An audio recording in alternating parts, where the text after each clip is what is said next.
Hey, how's it going, guys? Joshua back at it again.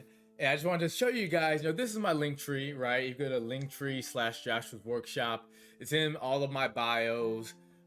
It's in a lot of my YouTube video descriptions. Sometimes, other platforms, it's kind of hard to get the links in the descriptions of the videos. But if it's not in the description of the video, it's definitely in like my bio or main page, whatever platform you see it on.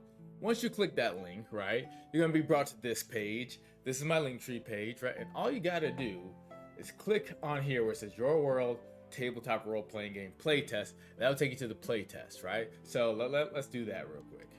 So as you can see, here we are in the playtest folder that's available to you, and there's three documents in here currently, right? On this farthest side, or in the right hand side, we have the actual playtest itself with all the current rules, the current incarnation of them. And then on this left hand side, we have the two character sheet pages, right? And I thought it would be kind of fun to just kind of go over the character sheet page. There's not too much to go over, but I figured, why not? All right, so let's check it out. All right, so here we are. We're zoomed in just so that you guys can see the words a little bit more easily on your screen here. But it doesn't go that much further, right? But so, as you make your characters, and I think I might actually make a video where I make a character to show you guys the process more in depth.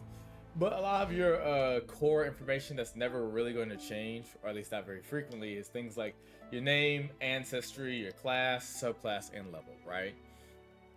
That's a lot of that's pretty standard. So if you're like a human or elf or whatever, that's like your ancestry and whatnot. Then your class and subclass. Yeah, it's pretty standard, RPG stuff. Here you have your HP max, which it works a little differently than some of these other numbers, which will only have one number.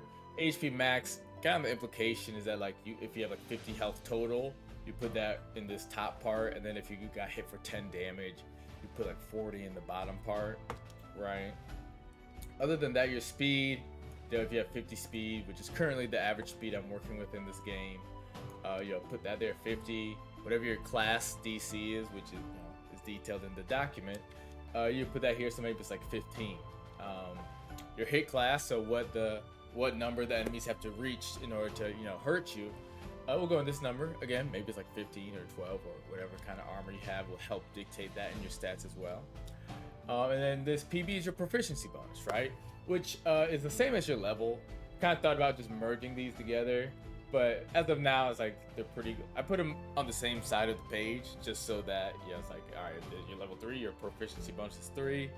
It's kind of just easy that way. On this left-hand side, you have all your main stats as well as your skills. So let's say that I'm trying to be a warrior type and I want to with more heavy weapons. Well, I might put my starting stat of like +2 here, so I have 2 there. Heck, maybe I want to be fast too, so maybe I'll put another 2 there. A decent amount of health, so maybe I put a 1 there, and I forget the rest of the standard rate, the current one, for the rest of these. But you assign them accordingly. And then on the right hand side, these circles are to mark if you are proficient. So let's say my power is 2, so I'm gonna have a +2 to all these associated skills, right? And with that, I can also mark this if I'm proficient, and then I can add my proficiency bonus to it as well. So at level 1, if I'm proficient, my proficiency bonus equals my level, that'd be a +1 on top of my stat, which currently would be a +2 in this example. So I have a +3 in some of these that I'm proficient in. Some of these you won't actually have a number in, right? So for example, swimming and climb speed, that's just if you're proficient, there's just a different effect, right?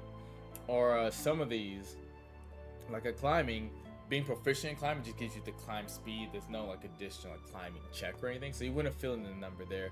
But you can see the main playtest document for that. And for this body, spirit, and mind, that's for your saving throws. Those are the 3 saving throws in this game. You can take whichever number is higher between the 2 stats within the bracket. So if you're more of a fast character, you can use your maybe +3 in speed to add to your proficiency bonus to your body saves, if that's the save that you're proficient in. I had a 3 in agility and a 2 in power. You would automatically take the agility, the higher one of these 2, and then your proficiency bonus as well. So if you're level 5, we have a 3 here. We have an 8 bonus to body saves. So yeah, that's how that would work. which yeah, I really like that system because it doesn't feel like, to me it makes sense as like if you're like fast like or kind of powerful, you might be able to think of different ways to utilize your arsenal to dodge a harmful effect. But so yeah, those are that's that side. You have your class abilities here. I would suggest just shorthanding whatever abilities you have. And then your subclass abilities as well. Generally, you're gonna have less short subclass abilities than full class abilities, so that's why this is like that. Also, we don't have subclasses yet in the playtest, so that was also not as important. On the second page here, on average, like you're gonna have at least 10 arts by the time you get to level 10. Um, Currently, I think it's you have as many arts as your proficiency bonus.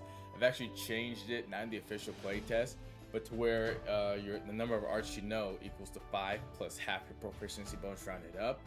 That way, you don't just feel like at level 1 and 2 you can barely do too many techniques. So, freebie for you if you're watching this and you felt like that was a good critique. Don't worry, I got you. I'm thinking about this stuff. But yeah, so you have the arts, the descriptions. Again, you have to shorthand a lot of the information. Ancestry and background abilities. Those are relatively short, a lot easier to shorthand, so that's kind of shorter. You get a feat every level, so this has more, slots than the ancestry and background. But also, like, you can't get more feats anyway, really. So I feel like this was you have to like extend it for like some of these other things, where like you can get more arts and whatnot. But yeah, so that's the feats. A lot of them have pretty short descriptions too, so it's kind of easier to fit them in there. And then at the bottom, your inventory. And then, I don't know if I'm going to use gold or whatever for the currency. So right now it's just coin. Then you can put that to the side here.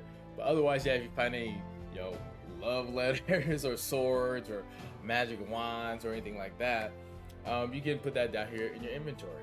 But yeah, guys, that's pretty much it. That is the full character sheet, the two sides of it. Please don't judge it too harshly. I put it together kind of quickly. I realized like a week ago that like you guys didn't have a way to actually make a character sheet.